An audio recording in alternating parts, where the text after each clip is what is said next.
How can we use rather? തികച്ചും അല്ലെങ്കിൽ ശരിക്കും എന്ന അർത്ഥം വരുന്ന രീതിയിലാണ് rather ഉപയോഗിക്കുന്നത്.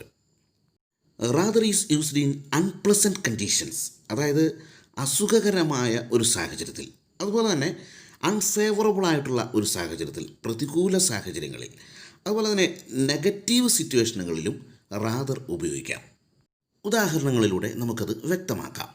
The weather is rather bad എന്ന് വെച്ചാൽ കാലാവസ്ഥ തികച്ചും മോശമാണ് അല്ലെങ്കിൽ ശരിക്കും മോശമാണ് എന്ന രീതിയിലാണ് ഇതിൻ്റെ അർത്ഥം. ദ വെദർ ഈസ് ബാഡ് എന്ന് പറയുമ്പോൾ തന്നെ ആ സെൻറ്റൻസിന് ഒരു നെഗറ്റീവ് ഫീൽ ലഭിച്ചു കഴിഞ്ഞു.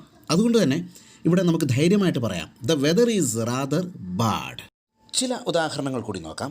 ഹീ ഈസ് റാദർ ഹോപ്പ്ലെസ്, അവൻ തികച്ചും നിരാശനാണ്. അത് ഒരു നെഗറ്റീവ് ഫീലുള്ള ഒരു സെൻറ്റൻസാണ്. This film is rather boring, ഈ സിനിമ തികച്ചും വിരസമാണ്. They are rather mean and cunning എന്ന് വെച്ചാൽ അവർ നിന്ദ്യരും തന്ത്രശാലികളുമാണ്. This sound is rather nuisance, ഈ ശബ്ദം തികച്ചും ശല്യമാണ്. He is rather a bad boy, അവൻ തികച്ചും മോശമായ ഒരു കുട്ടിയാണ്. അപ്പോൾ റാദർ ഉപയോഗിച്ച് പറയാവുന്ന ഒരു സാഹചര്യമാണ് അൺഫേവറബിൾ ആയിട്ടുള്ള അല്ലെങ്കിൽ അൺപ്ലസൻ്റ് ആയിട്ടുള്ള അല്ലെങ്കിൽ നെഗറ്റീവ് ഫീലിംഗ് ലഭിക്കുന്നതായ സാഹചര്യങ്ങളിൽ റാദർ ഉപയോഗിക്കാം.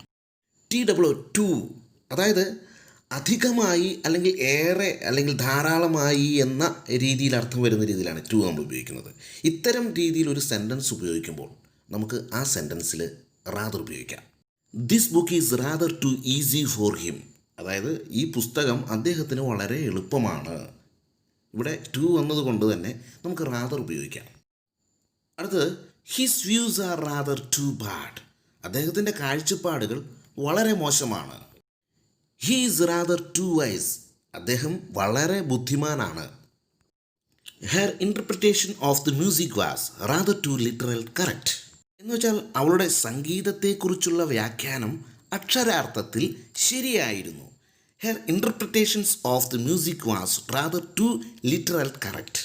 അതുപോലെ his political views are rather too intense, അദ്ദേഹത്തിൻ്റെ രാഷ്ട്രീയ കാഴ്ചപ്പാടുകൾ വളരെ തീവ്രമാണ്.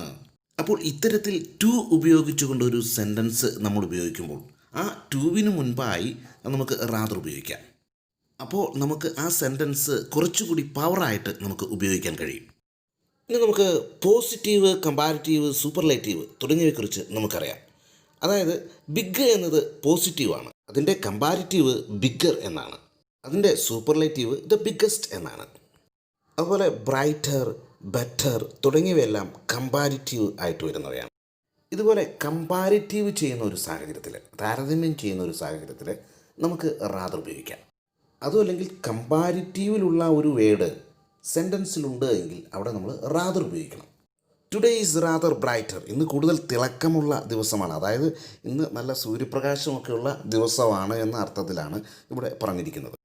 നമ്മൾ നേരത്തെ പറഞ്ഞു നെഗറ്റീവായ ഒരു സാഹചര്യത്തിൽ അല്ലെങ്കിൽ അൺഫേവറബിൾ ആയിട്ടുള്ള ഒരു സാഹചര്യത്തിൽ നമ്മൾ റാദർ ഉപയോഗിക്കണമെന്ന് പറഞ്ഞു. പക്ഷേ കമ്പാരിറ്റീവ് ചെയ്യുന്ന സാഹചര്യത്തിൽ, അതായത് സെൻറ്റൻസ് പോസിറ്റീവ് ആണെങ്കിൽ കൂടി കമ്പാരിറ്റീവ് ചെയ്യുന്ന രീതിയിലുള്ള ഒരു വാക്ക് നമ്മൾ ഉപയോഗിക്കുന്നുവെങ്കിൽ അവിടെ റാദർ ഉപയോഗിക്കണം.